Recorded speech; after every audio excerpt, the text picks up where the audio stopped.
The World Health Organization generally defines femicide as the intentional murder of women because they are women. And there is a certain criteria that needs to be considered in the process, such as whether the act was sexually motivated or whether there's a relationship between the victim and the suspect. Femicide is an extreme form of gender-based violence that stems from differing forms of gender inequality, economic disempowerment, and patriarchy. According to Al Jazeera, 6 women are victims of femicide in Mexico every single day. Ciudad Juarez, a city in Mexico and a home to one of the largest drug trafficking cartels in the world, where drug killings are a common theme. Thousands of people violently die each year as a direct result of that. Yet, what makes those different from femicides is that men's deaths are almost never motivated by their gender. Big companies often recruit young women to work in manufacturing, mainly because they represent a cheap workforce. These women, called maquila workers, are faced with great challenges and often have to work overtime, late at night, and walk through dangerous areas. Most of them come from the poorest and most marginalized parts of society. Some even work illegally and out of necessity, which makes them more likely to be attacked, especially with the lack of proper government response. The cases tend to be ignored, and several reports of negligence were reported, including the misidentification of corpses, failure to obtain expert tests on forensic evidence, and unwillingness to conduct autopsies. This level of impunity motivates aggressors due to the improbability of them getting convicted, and the use of mitigating circumstances to lower their sentences, such as unjust provocation or good conduct abatement. The growing number of cases, coupled with an ingrained structural discrimination and decades-long of desensitization, led to the negligence of investigation officers and authorities whose offices remain overworked and underfunded. And this is not a problem specific to Mexico. It is a crisis for women around the world. According to the Council on Hemispheric Affairs, 2 women are brutally murdered on average each day in Guatemala.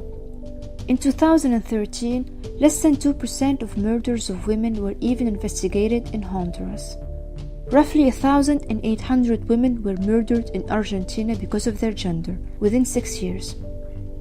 Not only that, but certain countries such as Pakistan or Iran use religions as a pretext for allowing perpetrators to get away with murder. Qisas, which means vengeance or retributive punishment, and diyat, which represents the financial compensation paid to the heirs of the victim, also known as blood money, are both legal. This practice allows the compoundability and privatization of murder, and it is the prime reason behind the low rate of convictions in honor-killing cases. These countries permit what should be obsolete religious ordinances to control their justice systems, which opens doors to abuse. They yield their roles as the mediators willingly, and treat murder as a negotiable matter to be compromised between 2 private parties. Samia Sarwar was a Pakistani woman that was shot dead by an assassin hired by her own parents in her lawyer's office in Lahore in an honor killing. Her father, quote-unquote, forgave the assassin and the mother, who was considered an accomplice. Both were acquitted on proven charges of murder. Honor represents an individual's perceived self-worth mixed with that of those surrounding him. Cultures of honor put pressure on men to fight violently and often lethally out of an inward fear of losing their position in society. A society that primarily values honor over human life and overrides the instinctive protection family members have over one another by placing the sole responsibility of guarding female chastity on men. The word "diyuth," for example, is an Arabic-derived term that has religious connotations and that is commonly used in Muslim countries in a prerogative light. It represents a form of judgment that targets men who aren't perceived to be controlling enough over their female family members. It strictly places shame on them if those women indulge in what would be deemed as unchaste behaviors. The existence of women becomes strictly a male burden and responsibility, and their male value is derived from how much piety the women around him demonstrate.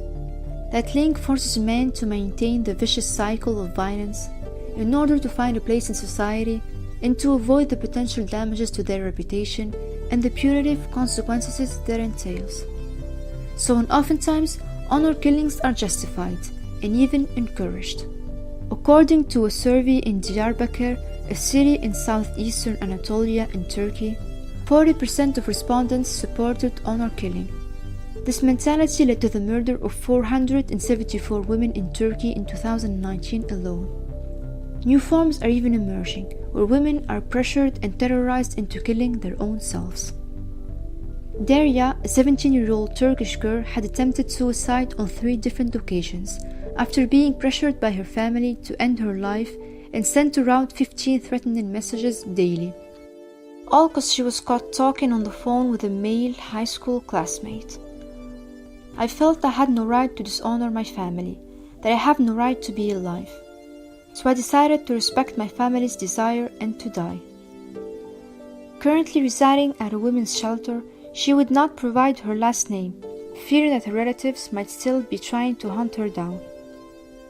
The media portrays the perpetrators as exceptionally psychotic and strange, limiting them to snuff filmmakers, drug dealers, organ harvesters, or gang members.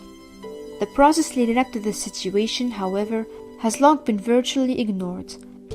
Painting each incident as an isolated act creates a barrier between violence and toxic masculinity, when in reality, both concepts directly correlate with each other.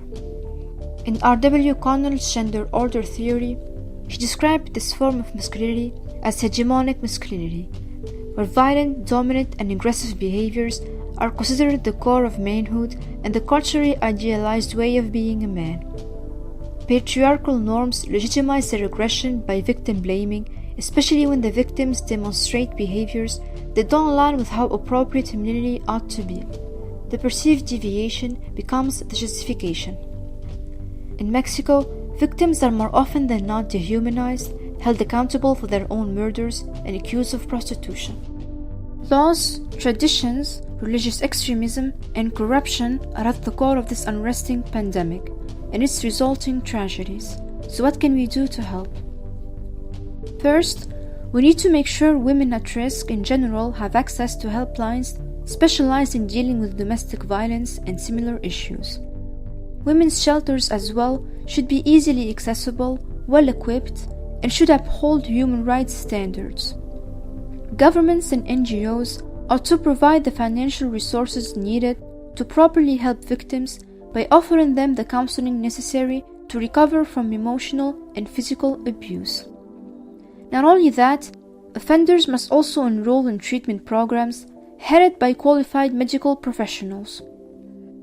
Then, we need to make sure that officers responsible for cases are trained adequately alongside judges and attorneys, and that those cases are taken seriously and laws are reinforced accordingly. Finally, keep pushing back. It has been proven that peaceful demonstration and protests help raise awareness and put pressure on lawmakers and politicians. Most importantly though, raise your kids right.